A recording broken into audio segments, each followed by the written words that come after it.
Actualité internationale sur Kivu Morning Post à la une. L'opposition congolaise emmenée par Martin Fayulu maintient son appel à une ville morte prévue le 3 juin à Kinshasa pour dénoncer un supposé projet de troisième mandat du président Félix Tshisekedi. À la veille de cette mobilisation, les autorités ont déployé un important dispositif policier dans la capitale, Blaise Bassabossé. Mercredi 3 juin, nous demandons aux parents de ne pas laisser les enfants aller à l'école et à eux-mêmes, parents, de n'aller ni au marché ni au travail.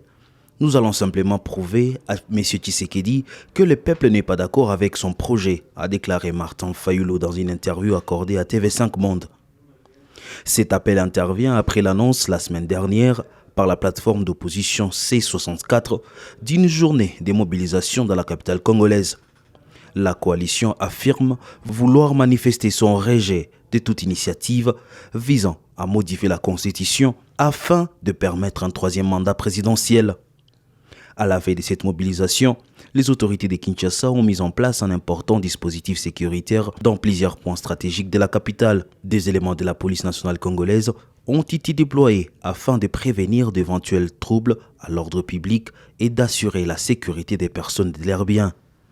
La Constitution de la République démocratique du Congo limite actuellement le président de la République à des mandats. Le Parlement ghanéen a adopté une loi renforçant les sanctions contre les personnes LGBT+.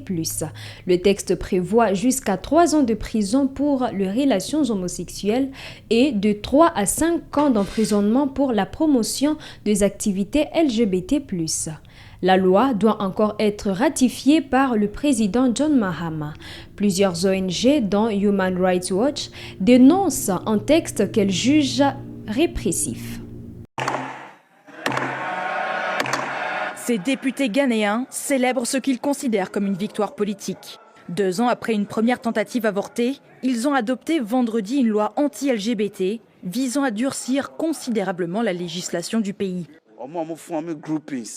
Ceux qui décident de former des groupes pour défendre les droits des personnes LGBT enfreignent la loi et la défense des personnes LGBT est interdite par la loi. Parmi les principales dispositions de ce texte controversé, jusqu'à 3 ans d'emprisonnement pour les personnes reconnues coupables de relations homosexuelles, entre 3 et 5 ans de prison pour la promotion, le parrainage ou soutien intentionnel des activités LGBT, et toute personne se présentant comme un allié de la communauté pourrait également être poursuivie et condamnée. Le projet de loi prévoit toutefois certaines dérogations pour les professionnels du droit, des médias et de la santé.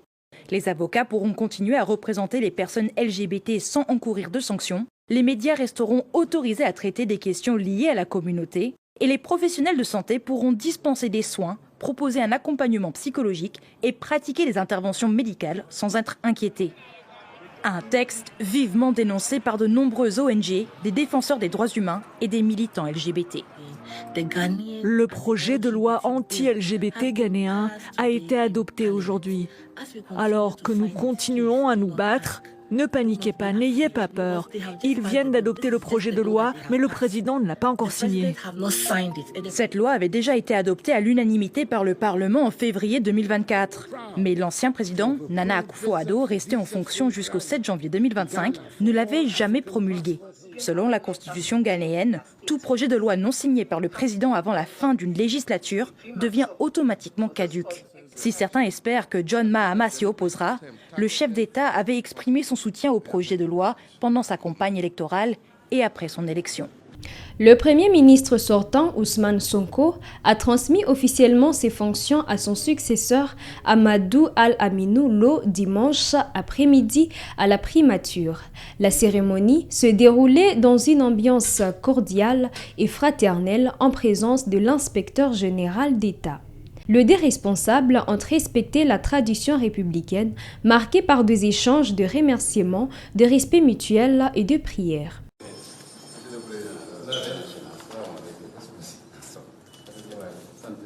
Après avoir rendu grâce au Seigneur Tout-Puissant, prier sur le sceau des prophètes, Mohammed sallallahu alayhi wa sallam, remercier aussi mes parents, mon entourage, épouse, enfants. Je voudrais me réjouis de ce qui nous réunit aujourd'hui, qui s'inscrit dans la tradition républicaine de transmission de services entre autorités entrantes et autorités sortantes. Une tradition républicaine qui honore l'État d'abord, l'administration, puisqu'il s'agit par ce canal d'assurer, de veiller à la continuité du service public. Je suis d'autant plus satisfait, en tout cas content de le faire, que je le fais avec un Premier ministre entrant que je connais très bien, avec lequel j'ai travaillé. Tout à l'heure, je le taquinais en lui disant que vous connaissez mieux que moi ce couloir, parce qu'il connaît l'aile gauche comme l'aile droite, puisqu'il a occupé l'autre aile du fond, que je n'ai visité qu'une ou deux fois, alors qu'il était assez fréquent dans ce couloir dans le cadre de nos séances de travail. Et c'est un collaborateur avec lequel j'ai cheminé pendant quasiment 1 an, ici à la primature. Donc il connaît bien la maison.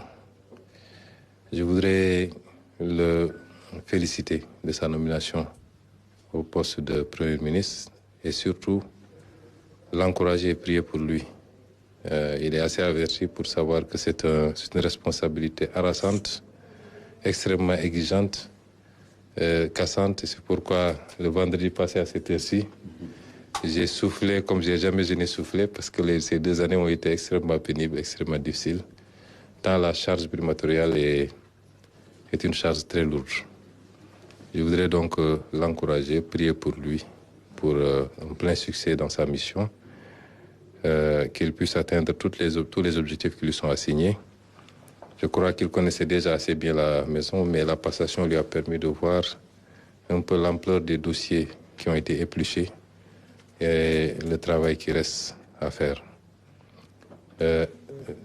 Féliciter et remercier tous mes collaborateurs.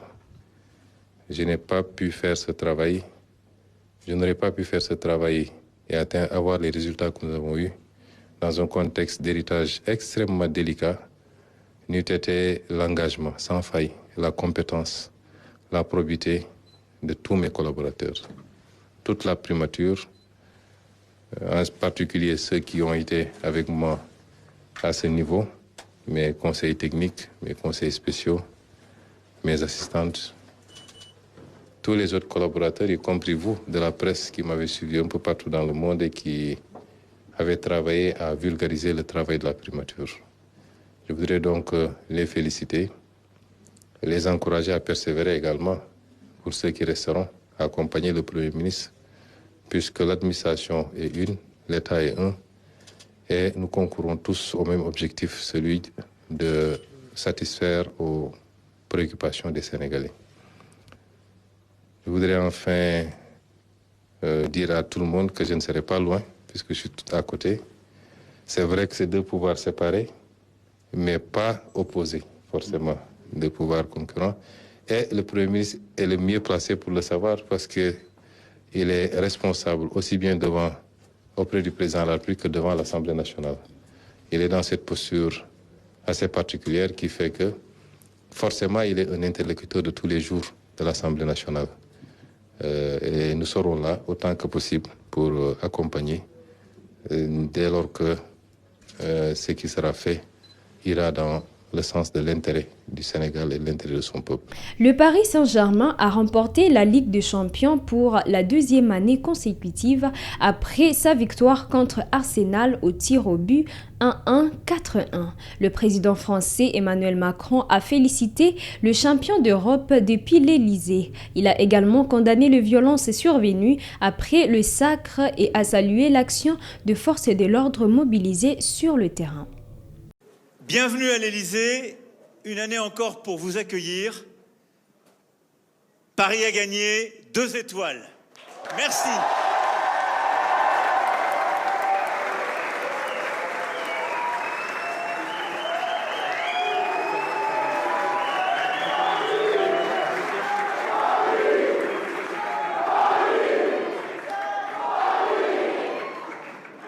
Alors avant de, évidemment, les remercier, dire tout le mérite qu'ils ont, je voudrais avoir un mot pour commencer.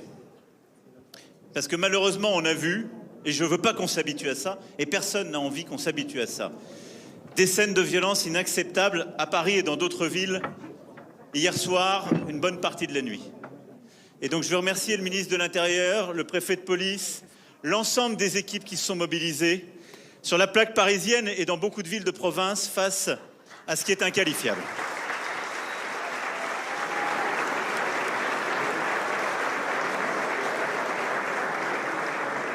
Je veux remercier l'ensemble de nos forces de l'ordre, évidemment nos commerçants qui ont été touchés, les victimes, les gens qui ont été blessés. C'est pas le foot, ça. C'est pas le sport, c'est pas ce qu'on aime. Donc, merci à nos policiers, à nos gendarmes. On sera intraitable avec ceux qui ont été attrapés. On ne veut plus voir ça. Fini. On en a ras-le-bol. Terminé. C'était l'actualité internationale sur Kivu Morning Post de ce 1er juin 2026. Merci à vous de nous avoir suivis du début à la fin. On se fixe rendez-vous pour de prochaines actualités.